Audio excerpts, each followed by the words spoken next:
Sir ಭೇಟಿಯಾಗಿದ್ರಿ, ಏನೆಲ್ಲ ಚರ್ಚೆ ಆಯಿತು? ಏನಿಲ್ಲ, ಇದು ಒಂದು ಭೇಟಿ ಅಷ್ಟೇ.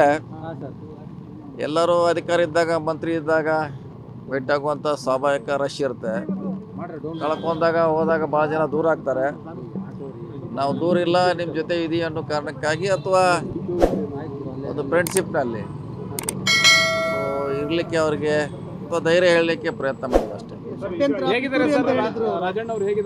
ಅದನ್ನ ಅವ್ರು ಹೇಳ್ಕೊತಾರೆ. ಅದು ಅವರು ಪಿತ್ತೂರು ಷಡ್ಯಂತ್ರ ಅವ್ರು ಹೇಳ್ತಾರೆ. ನಮ್ಮ ಭಾಗ ಅಲ್ಲ, ಅದು ಅವ್ರ ಭಾಗ. ಬೇಸರ ಏನೇ ಇಲ್ಲ, ಬೇಸರ ಏನೂ ಇಲ್ಲ. 2 ವರ್ಷ ನಾನು ಮಂತ್ರಿಯಾಗಿ ಕೆಲಸ ಮಾಡಿದ್ದೀನಿ. ಮೊನ್ನೆ ಕೂಡ ನಿಮ್ಮ ಮುಂದೆ ಹೇಳಿದಾರಲ್ಲ, ಅದು CM ಮನೆ ಮುಂದೆ 2 ವರ್ಷ ಮಾಡಿದ್ದೀನಿ. ತೃಪ್ತಿ ಇದೆ ನನಗೇನು ಆ ಥರ ಇಲ್ಲ. ಆದರೆ ಡೆಲ್ಲಿಯಲ್ಲಿ ನನ್ನ ಬಗ್ಗೆ ತಪ್ಪು ತಿಳುವಳಿಕೆ ಆಗಿದೆ. ಡೆಲ್ಲಿಗೆ ಹೋಗ್ತೀನಿ, ವರಿಷ್ಠರಿಗೆ ಕನ್ವಿನ್ಸ್ ಮಾಡ್ತೀವಿ ಅಂತ ಮತ್ತೆ ಅದನ್ನ ಹೇಳಿದ್ದಾರೆ. ಸರ್ ಅವ್ರೀಗ ಮಾಜಿ ಆಗಿದ್ದಾರೆ, ಅಷ್ಟು ಸುಲಭನಾಗೆ ಇದು ಸಿಗಲ್ಲ ಅಪಾಯಿಂಟ್ಮೆಂಟ್. ತಾವೇನಾದ್ರು ತಮ್ಮ ನಿಯೋಗ ನೀವು ಹೋಗೋದು ಬೇರೆ, ಅವ್ರು ಹೋಗೋದು ಬೇರೆ. ಯಾಕೆ ಅವ್ರು ಹೋಗ್ಬೇಕು, ತಮ್ಮ ಸಮಸ್ಯೆ ಏನಾಗಿದೆ ಘಟನೆ ಅವರೇ ವಿವರಣೆ ಮಾಡಬೇಕು. ಸರ್ ಷಡ್ಯಂತ್ರ ಅಂತ ಹೇಳಿದ್ರು, ಆ ಷಡ್ಯಂತ್ರದ ಬಗ್ಗೆ ಏನಾದ್ರು ಚರ್ಚೆ ಮಾಡಿದ್ರೆ? ನಾವು 2 ಮಂತ್ರಿಗಳನ್ನು ಎಷ್ಟಿದೆ ಏನೋ ಡ್ರಾಪ್ ಆಗಿದೆ, ಅವ್ರನ್ನ ಬೇಗ ತುಂಬಲಿಕ್ಕೆ ಒಂದು ನಿಯೋಗ ಹೋಗ್ತಾ ಇದೆ. ಬೇಗ ತುಂಬಬೇಕು, ವಿಳಂಬ ಮಾಡದೆ ಅವೇ ಖಾತೆಗಳನ್ನು ಕೊಡಬೇಕು ಅನ್ನೋದು ಡಿಮಾಂಡ್ ಇದೆ.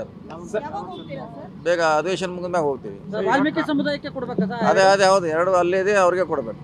ಸರ್ ಈಗ ಷಡ್ಯಂತ್ರ ಅಂತ ಅವತ್ತು ಹೇಳಿದ್ರು, ಹೇಳಿದ್ರು. ಆ ಷಡ್ಯಂತ್ರದ ಬಗ್ಗೆ ಇವತ್ತು ಏನಾದ್ರು ಚರ್ಚೆ ಮಾಡಿದ್ರೆ ಅಥವಾ ಇದೆ ಅದು ಹುಲಿ ಇದೆ. ಹುಲಿ ಯಾವಾಗಲೂ ಗುರುಗುರು ಅಂತಿರ್ತೈತೆ. ಅದು ಷಡ್ಯಂತ್ರ ಇದೆ, ಅದನ್ನ ಸಮಯ ಬಂದಾಗ ಹೇಳದಂತ ಹೇಳ್ಯಾರ. ಅದು ಅವ್ರಿಗೆ ಬಿಟ್ಟಂತ ವಿಚಾರ. ಅದು ನಿಮ್ಮ ಸಮುದಾಯದ ಸ್ವಾಮೀಜಿಗಳು, ಕಾರ್ಯಕರ್ತರು ಎಲ್ಲ ಬೀದಿಗಿಳಿದು ಹೋರಾಟ ಮಾಡ್ತೀವಿ ಅಂತ ಹೇಳ್ತಾ ಇದ್ದಾರೆ. ಅದು ಸಹ ಇಲ್ಲ, ಅದು ಸಮುದಾಯದ ಹೋರಾಟ, ಅದು ಬೇರೆ. ಅದು ಭಾಗ ಪಾರ್ಟಿ ಬೇರೆ.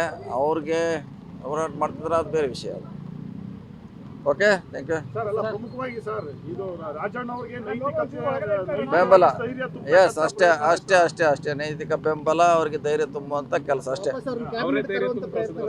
ಅದಿಲ್ಲ, ಅದು ಹೈಕಮಾಂಡ್ಗೆ, CM ಅವರಿಗೆ ಅಧ್ಯಕ್ಷ ಬಿಟ್ಟಂತ ವಿಚಾರ. ಅದು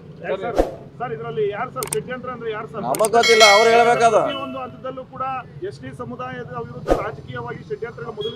ಅದು ಷಡ್ಯಂತ್ರ ಅವರೇ ಹೇಳಬೇಕು. ಅವರೇ ಹೇಳ್ತಂತ ಹೇಳ್ಯಾರ. ಕಾಯ್ದು ನೋಡೋಣ ಯಾವಾಗ ಯಾರು ಹೇಳ್ತಾರೆ. ರಮೇಶ್ ಜಾರಕಿಹೊಳಿ ಪ್ರಕರಣದಲ್ಲಿ ಆದಂತ ಮಹಾನಾಯಕ ಇದ್ರಲ್ಲೂ ಇದ್ದಾರೆ ಅಂತ ಚರ್ಚೆ ಸರ್. ಇಲ್ಲ, ಗೊತ್ತಿಲ್ಲ, ನೋಡೋಣ. ಇಷ್ಟೇ ಯಾಕೆ ಬೇಗ, ಇನ್ನೂ ಟೈಮ್ ಇದೆ.